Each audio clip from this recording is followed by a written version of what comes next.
السلام علیکم ورحمۃ اللہ وبرکاتہ۔ تمام دوستوں کو میرے یوٹیوب چینل پر خوش آمدید۔ دوستو، آج کا جو ہمارا ٹاپک ہے وہ اللہ کی یاد سے غفلت اور فسق و نفاق ہے۔ دوستو، ایک عورت حضرت حسن بصری کے پاس آئی اور کہنے لگی، میری ایک جوان بیٹی تھی، وہ فوت ہو گئی ہے، چاہتی ہوں کہ اسے خواب میں دیکھوں۔ میں آپ کے پاس آئی ہوں تاکہ آپ کوئی ایسی بات بتا دیں جس سے میں اسے دیکھ لوں۔ آپ نے عمل بتایا۔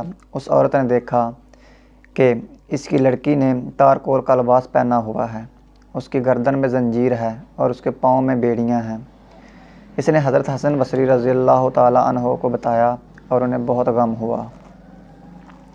پھر ایک مدت گزر گئی کہ حضرت حسن بصری نے اس نوجوان لڑکی کو جنت میں دیکھا۔ اس کے سر پر تاج تھا۔ اس نے کہا، اے حسن، مجھے پہچانتے نہیں ہو؟ میں اس عورت کی بیٹی ہوں جو آپ کے پاس آئی تھی اور یہ بات کی تھی۔ آپ نے پوچھا، یہ کیسے ہوا جو میں یہ تم پر دیکھ رہا ہوں؟ کہنے لگی، ایک بار ایک آدمی یہاں سے گزرا۔ اس نے حضور نبی اکرم صلی اللہ علیہ وآلہ وسلم پر درود شریف پڑھا۔ اس وقت قبرستان میں 5 مردوں کو عذاب ہو رہا تھا۔ آواز آئی کہ اس آدمی کے درود شریف پڑھنے کی برکت سے ان سے عذاب ہٹا دو۔ سبحان اللہ۔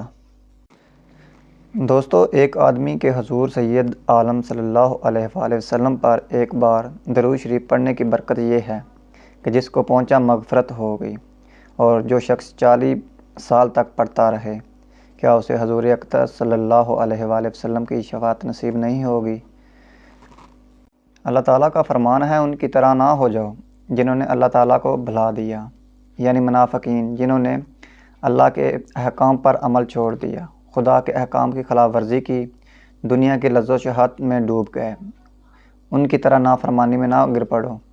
حضور سرور کائنات صلی اللہ علیہ وآلہ وسلم سے مومن اور منافق کی علامت پوچھی گئی تو آپ نے فرمایا، مومن کا کام نماز روزہ میں لگے رہنا اور منافق کا کام چپائیوں میں کی طرح خورد و نوش میں لگے رہنا۔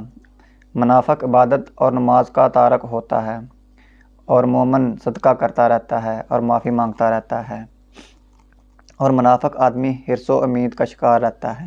مومن آدمی اللہ کے سوا ہر ایک سے نا امید ہوتا ہے، اور منافق آدمی اللہ کے سوا ہر ایک سے امیدیں لگائے رکھتا ہے۔ مومن آدمی اپنا دین بچا کر مال آگے بھیجتا ہے۔ مومن آدمی کے دل میں اللہ کے سوا کسی کا ڈر نہیں ہوتا، اور منافق اللہ کے سوا ہر ایک سے ڈرتا ہے۔ مومن آدمی نیکی کرتا ہے پھر روتا ہے، اور منافق آدمی برائی کرتا ہے پھر بھی ہنستا ہے۔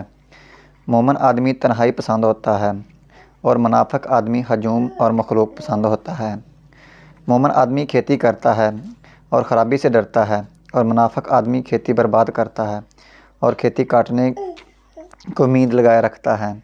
مومن آدمی دین کی خاطر اور اصلاح کرتے ہوئے امر نہیں کرتا ہے، اور منافق آدمی اقتدار کی خاطر اور فساد کرتے ہوئے امر نہیں کرتا ہے، بلکہ وہ برائی کا حکم دیتا ہے اور نیکی سے روکتا ہے۔ دوستو، ارشاد خداوندی ہے، منافق مرد اور منافق عورتیں ایک دوسرے سے ہیں، برائی کا حکم کرتے ہیں اور نیکی سے روکتے ہیں، اپنے ہاتھ بند کرتے اور اللہ کو فراموش کر بیٹھے۔ اس نے انہیں بھلا دیا، بے شک منافقین ہی فاسق ہیں۔ اللہ تعالیٰ نے منافق مردوں اور منافق عورتوں اور کافروں کے لیے جہنم تیار کر رکھا ہے، جس میں ہمیشہ رہیں گے، یہ انہیں کافی ہے، اور اللہ ان پر دائمی لعنت کی اور ان کے لیے دائمی عذاب ہے۔ دوستو، اللہ تعالیٰ کافروں اور منافقوں کو سب کو جہنم میں جمع کر دے گا، یعنی وہ لوگ اگر کفر و نفاق پر مر جائیں تو انہیں جہنم میں اکٹھا کر دے گا۔ منافقین کا پہلے ذکر کیا اس لیے کہ یہ کفار سے بدتر ہوتے ہیں، اور سب کا انجام جہنم کر دیا۔ دوستو، فرمان خداوندی ہے، بے شک منافقین جہنم کے سب سے نچلے حصے میں ہوں گے، اور ان کا کوئی مددگار ہرگز نہیں ہوگا۔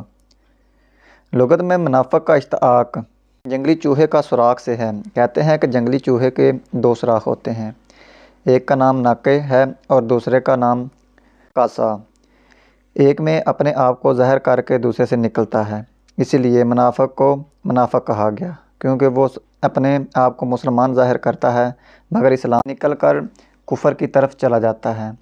حدیث شریف میں ہے کہ منافق کی مثال ایسے ہے جیسے ایک بکری دو گلوں کے درمیان ہو، کبھی ایک گلے میں جا گھسے اور کبھی دوسرے میں، حالانکہ وہ ان میں سے کسی کی بھی نہیں ہے، اس لیے یہ اجنبی بکری ہے، ان دونوں میں سے نہیں۔ منافق کا یہی حال ہے، وہ مسلمان کے ساتھ مکمل طور پر نہیں ٹھہرتا اور نہ ہی کافروں کے ساتھ ٹھہرتا ہے۔ دوستو، اللہ تعالیٰ نے جہنم پیدا کیا، اس کے 7 دروازے ہیں۔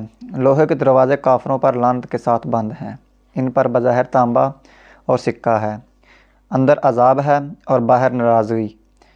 اس کی سرزمین تانبے، لوہے اور سکے کی بنی ہوئی ہے، اس کے رہنے والے پر اوپر نیچے دائیں بائیں الغرض ہر طرف سے آگ برس رہی ہے، آگ کی تہیں چل رہی ہیں۔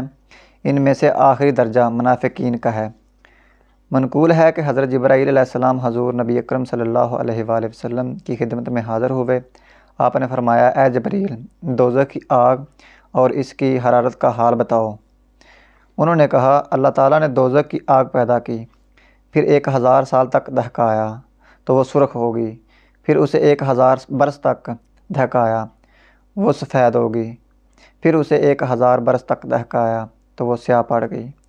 اب وہ سیاہ اندھیرے سے اس کی ذات کی قسم جس نے آپ کو حق کے ساتھ نبی بنا کر بھیجا، اگر وہ دوزخیوں کا کوئی کپڑا اس زمین والوں کے سامنے آ جائے تو زمین کی ساری مخلوق ہلاک ہو جائے، اور اگر وہاں کے مشروب میں سے ایک ڈول بھی پانی زمین کے ملا دیا جائے تو وہ جو بھی اسے پیے گا مر جائے گا، اور اگر وہاں کی ایک زنجیر جس کا ذکر اللہ تعالیٰ نے قرآن مجید میں کیا ہے، پھر زنجیر سے جس کے ناپ 70 گز ہے جکڑ دو، اس کی ہر ذرہ کا طول مشرق سے مغرب تک ہے، اگر اسے دنیا کے پہاڑوں پر رکھ دیا جائے تو وہ پگھل، اور اگر کوئی آدمی آگ میں داخل ہو پھر وہ وہاں سے نکل کر دنیا میں آئے تو تمام اہل زمین اس کی بدبو سے مر جائیں۔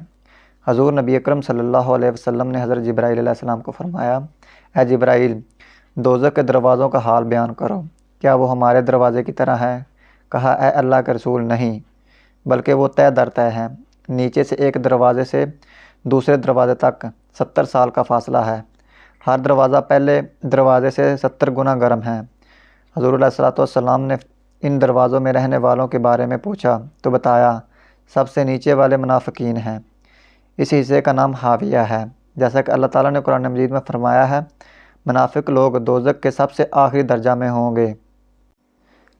دوسرے دروازے میں مشرکین ہوں گے، ان کا نام حجیم ہے۔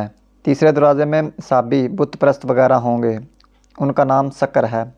چوتھے میں ابلیس اور اس کے تابعین مجوسی ہوں گے، ان کا نام نتی ہے۔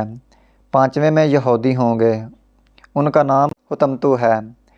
چھٹے میں عیسائی ہوں گے، ان کا نام سعیر ہے۔ پھر حضرت جبرائیل علیہ السلام رک گئے۔ جناب رسول اللہ صلی اللہ علیہ وآلہ وسلم نے فرمایا، ساتویں میں رہنے والوں کے بارے میں کیوں نہیں بتاتے؟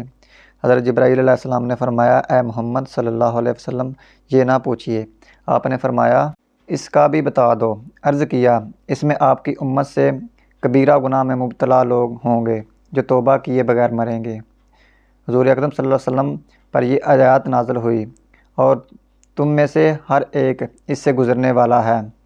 تو حضور انور علیہ السلام کو اپنی امت کے بارے میں سخت اندیشہ لاحق ہوا، اور آپ بہت روئے۔ چنانچہ جس کو اللہ تعالیٰ اور اس کے قہر و صوت کی معرفت ہو وہ بہت ڈرتا ہے، اور اپنی خطاؤں پر بہت روتا ہے، قبل اس کے کہ وہ پریشانیاں اور اس کے خطرناک مقام کو سامنے دیکھے، اس کی پردہ داری ہو اور متنظم تعالیٰ کے سامنے پیش ہو، اور اسے دوزخ میں جانے کا حکم ملے۔ دوستو، آج کی جو ہماری ویڈیو اگر آپ کو پسند آئی ہو تو پلیز چینل کو سبسکرائب کر دیں، ساتھ بیل آئیکن کو بھی پریس کر دیں تاکہ آنے والی ہر نئی ویڈیو کا نوٹیفیکیشن آپ کو ملتا رہے۔ ملتے ہیں انشاءاللہ اگلی ویڈیو میں۔ خدا حافظ۔